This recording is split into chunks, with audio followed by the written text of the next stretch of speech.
हे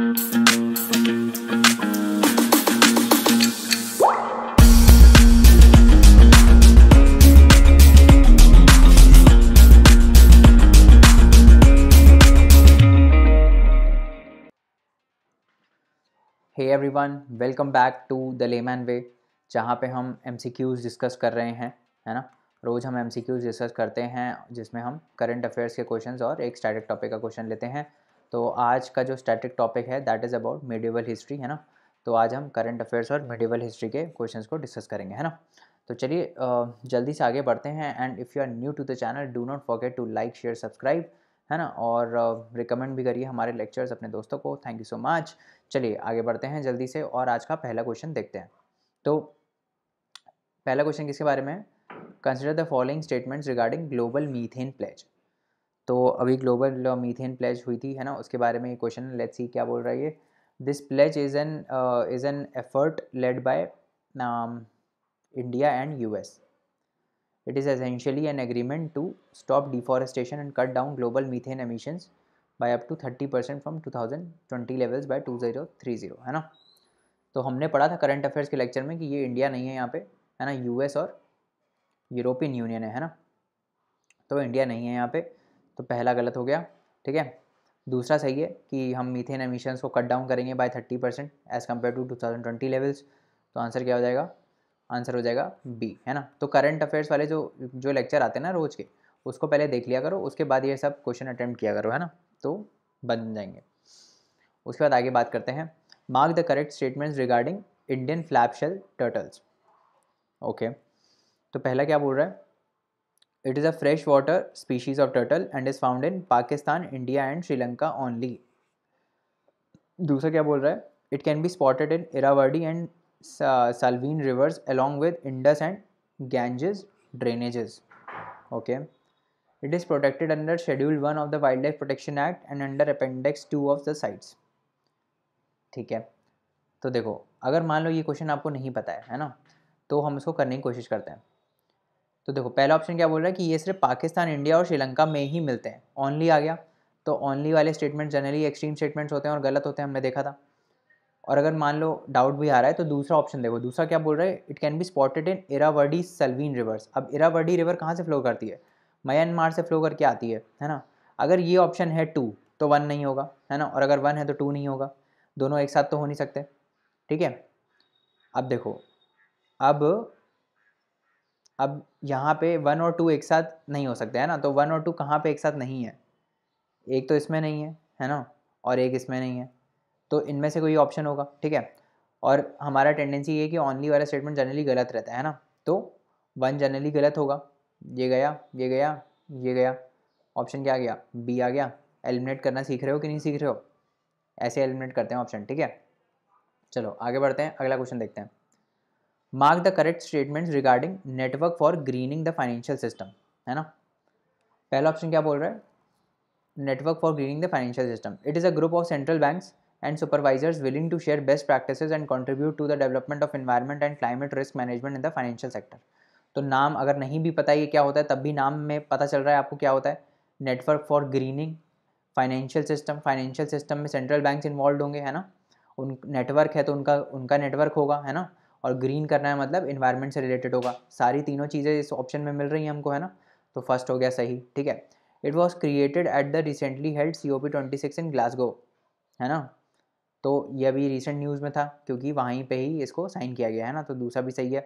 तीसरा क्या बोल रहा है? It seeks to mobilise mainstream finance to support the transition towards a sustainable economy, है ना। तो ये भी सही है, थर्ड भी सही है ना, यही करेगा ये, है ना।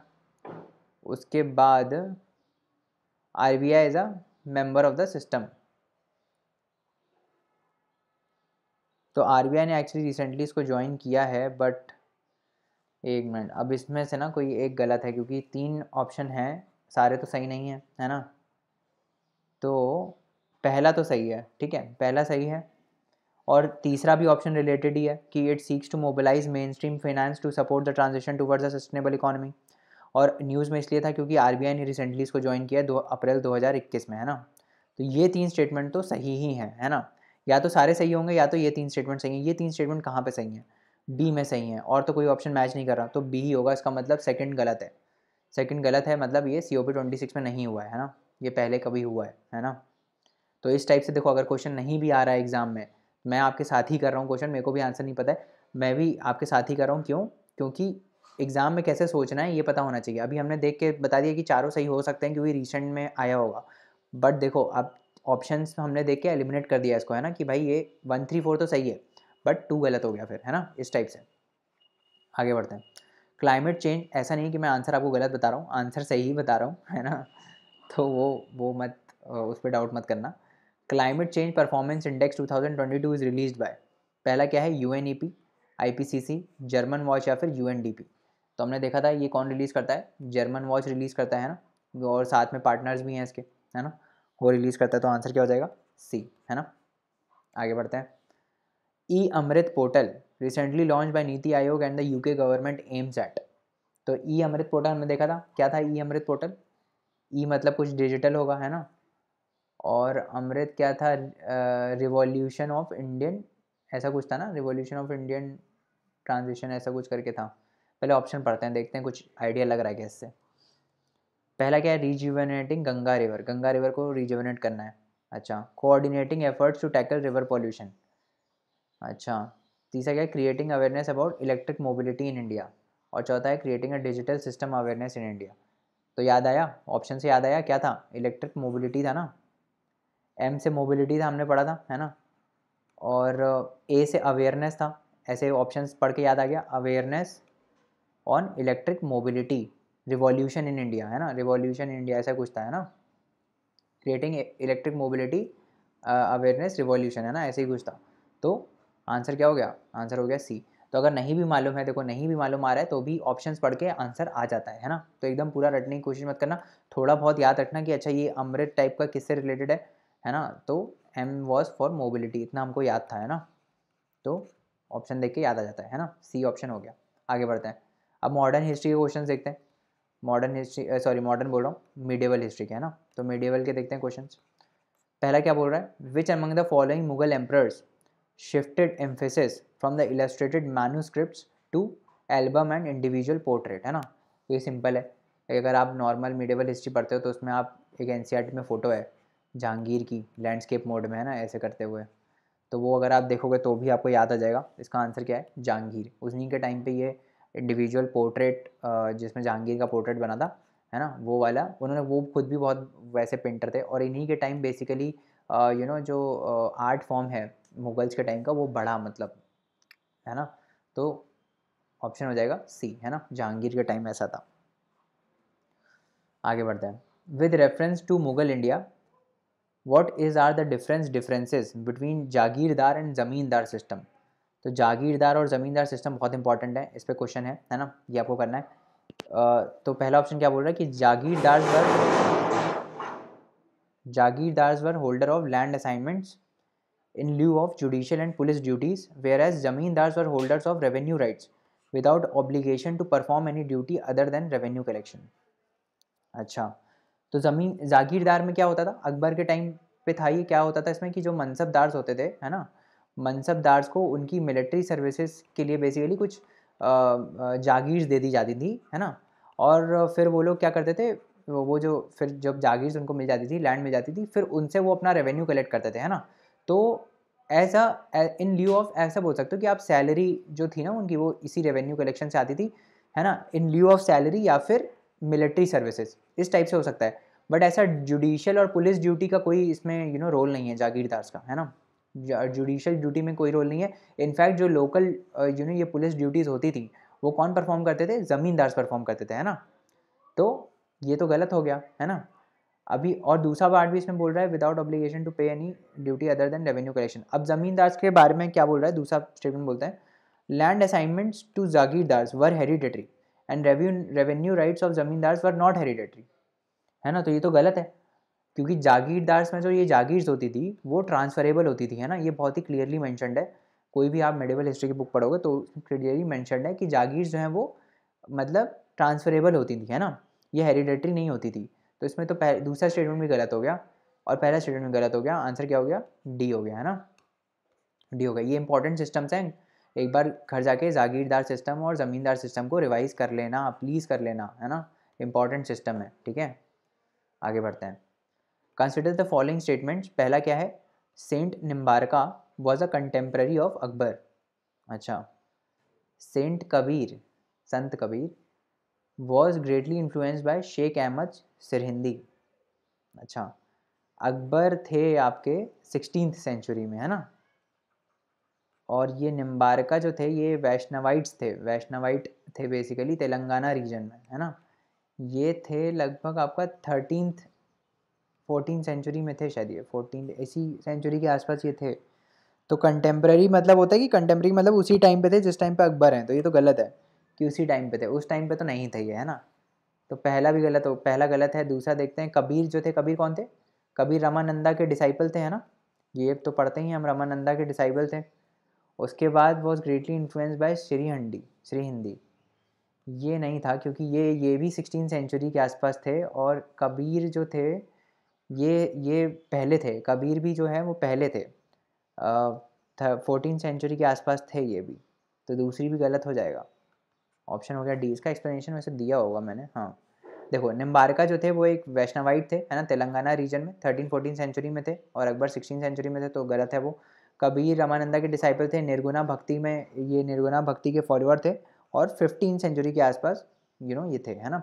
और जो शेख अहमद थे वो इस्लामिक स्कॉलर थे नक्शबंदी सिलसिला के, जो 16 सेंचुरी के आसपास ये उस समय थे, अहमद सिरहिंदी, है ना। तो ये दोनों ही गलत हो जाते हैं, है ना। तो अब आपका होमवर्क ये है कि आप जाके कबीर के बारे में पढ़ोगे, रामानंदा के बारे में पढ़ोगे, है ना, और जो भक्ति मूवमेंट में सेंट्स है ना, उनके बारे में जाके पढ़ोगे आप, है ना। इंपॉर्टेंट है, इसीलिए बोल रहा हूँ। ये जो सारे क्वेश्चन स्टैटिक के रहते हैं ना, बहुत इंपॉर्टेंट रहते हैं, तो इसको ध्यान से किया करो। कबीर जो भक्ति मूवमेंट के हैं जितने भी, गुरु नानक, है ना, और फिर आपके ये क्या बोलते हैं, रामानंदा हो गए, कबीर हो गए, है ना, इन सब के बारे में आप जाके एक बार पढ़ोगे, है ना। जितने भी हैं 12th सेंचुरी से लेकर नीचे तक जितने भी हैं, मीराबाई भी हैं इसमें, है ना, उनके बारे में भी आप जाके सब पढ़ोगे, है ना। चलो आगे बढ़ते हैं अपन। With the reference to cultural history of medieval India consider the following statements. Siddhas of Tamil region were monotheistic and condemned idolatry. Monotheistic मतलब एक रिलीजन फॉलो करते थे, है ना, वन रिलीजन फॉलो करते थे, और आइडल वर्शिप को नहीं मानते थे, मतलब आइडल बोलते थे कि आइडल वर्शिप नहीं होनी चाहिए, है ना। अच्छा, दूसरा क्या है, सही लग रहा है वैसे मेरे को। दूसरा क्या है, Lingayats of Kannada region question the theory of rebirth and rejected the caste hierarchy. तो ये तो हम पढ़ते ही हैं, लिंगियट्स, हम एक लिंगियत पढ़ते हैं और एक आजीविका सेक्ट पढ़ते हैं, है ना, ये दोनों चीज़ें हम पढ़ते हैं। तो उसमें हमको पता है कि जो लिंगियट्स थे, है ना, ये जो है वो रीबर्थ की थ्योरी में इन्होंने क्वेश्चन किया, उन्होंने कास्ट हायरार्की को भी रिजेक्ट किया। इन्होंने बोला कि जब वो को भी मरता है तो वो शिवा का फॉर्म बन जाता है ना, इस टाइप से था। इसका आंसर क्या है, इसका आंसर वैसे सी है ना, दोनों ही सही हैं इसमें। इसका एक्सप्लेनेशन पढ़ते हैं। सिद्धार्थ जो थे उन्होंने इडोलेट्री को कंडेम किया, है ना। उन्होंने रिनाउंसिएशन ऑफ द वर्ल्ड को एडवोकेट किया। उन्होंने बोला कि आप जो है त्याग दो वर्ल्ड को, कैसे करोगे, एक्सट्रीम पाथ पे जाके मेडिटेशन करके, है ना, और ब्रीदिंग वाली जो होती है ना, ब्रीदिंग एक्सरसाइजेस करके, है ना, योगा आसन्स करके, इंटेंस ट्रेनिंग करो माइंड की, है ना। उससे आप जो है वर्ड के साथ रिनंसिएशन, मतलब रिनंसिएशन ऑफ वर्ड उसी से ही हो सकता है ना। लिंगत्स ने क्या बोला, लिंगत्स जो थे, लिंगत्स ने ये जो कास्ट और कास्ट हिरार्की और ये सब वाले जो सोसाइटल प्रॉब्लम्स चल रही थी उनको इन्होंने चैलेंज किया। उन्होंने थ्योरी ऑफ रिबर्थ को भी चैलेंज किया। उन्होंने बोला कि जो डेथ है उसके बाद जो डिवोटी है वो शिवा से यूनाइट हो जाता है and he will return to this world, है ना। तो ये उनका कंसेप्ट था लिंगत्स का, ठीक है। आगे बढ़ते हैं। With the reference to economic history of medieval India the term araghatta refers to. तो अराघाता क्या है, बॉन्डेड लेबर है, land grants made to military officers, water wheel used in irrigation of land, waste land converted to cultivated land. तो basically araghatta, तो अरा मतलब अरा और घाटा। तो देखो ये जो वर्ड है ना, अरा और ये घाटा, तो देखो ये जो दो वर्ड है ना, ये दो वर्ड से मिलके बना है, अरा और घाटा, है ना। अरा मतलब होता है स्पोक, ठीक है, स्पोक, स्पोक होते हैं ना ऐसे स्पोक्स, उसको बोलते हैं अरा।